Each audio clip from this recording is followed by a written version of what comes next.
Kung budget gaming phone po ang hanap natin sa merong 6,000 po na presyo, si Tecno Pova 7 na po ang pinaka-the best na makukuha natin ngayong 2025. Pwede nyo po i-consider guys si Infinix Hot 60 Pro na pang gaming din sa may around 6,000. Ang problema lang po medyo slightly mabilis nga po siyang uminit dahil nga po sa may manipis na body niya. Compare nga po sa may Tecno Pova 7 na malaki po yung body niya at mas malaki po yung kanyang battery. Alam ko masyado na pong kaskas ang Helio G100 ngayon. Pero guys, malaki naman po yung kanyang battery. Kaya panalo na rin po ito para sa may around 6,000 nga po na presyo niya. Lalo po kung Mobile Legends lang po yung hilig yung laruin. Isang oras po naging play sa kanya.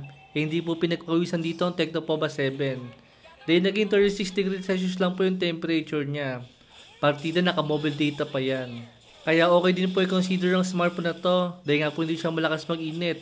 Tapos matagal pa nga po siyang malobat.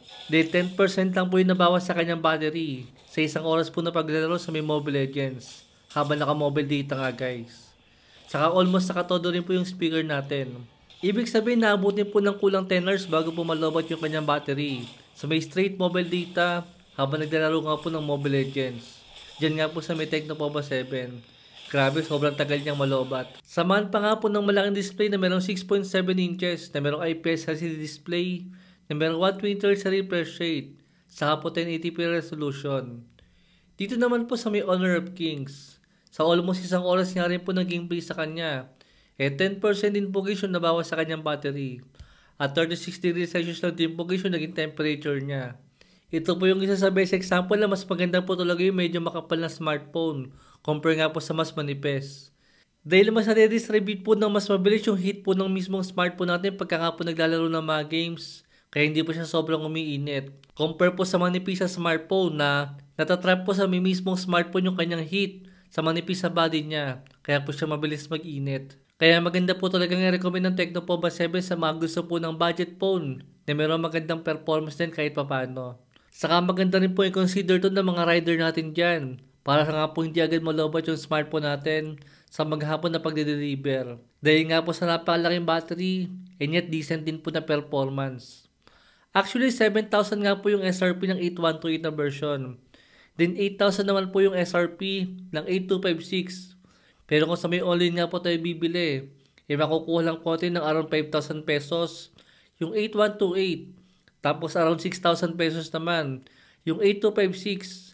Dahil nga po sa may discount at voucher na makukuha natin. Basta hintayin nyo lang po yung 99 sale, yung 10-10 sale, or 11-11 sale, at payday sale. Sigurado makakakuha po tayo ng malaking discount sa smartphone na yan. Dito naman sa may League of Legends, dito guys mukhang naging mainit po yung temperature natin. Dahil lumabot nga po siya ng 46 degrees Celsius sa isang oras na gameplay sa kanya. Habang naka-mobile data po ulit. Mukhang medyo mabigat po talaga guys ang Wild Rift kaysa sa may Mobile Legends saka po sa may Honor of Kings. Tapos nabawasan pa nga po siya ng 12% sa isang oras sa gaming sa kanya. Well guys, still itong Tecno Pova 7 4G pang casual gaming lang po talaga to. Dahil Helio G100 na naman guys yung kanyang processor. Pero at least nga mura lang po yung kanyang presyo.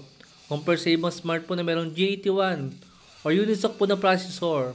Sa merong 6K to 7K lang din po ng mga presyo. Luma man po guys ang G100 ngayon. Hindi na po masama yan basta mura lang po yung kanyang presyo. Wag lang po sa may around 10K mahigit na presyo. Doon guys lugi na po tayo.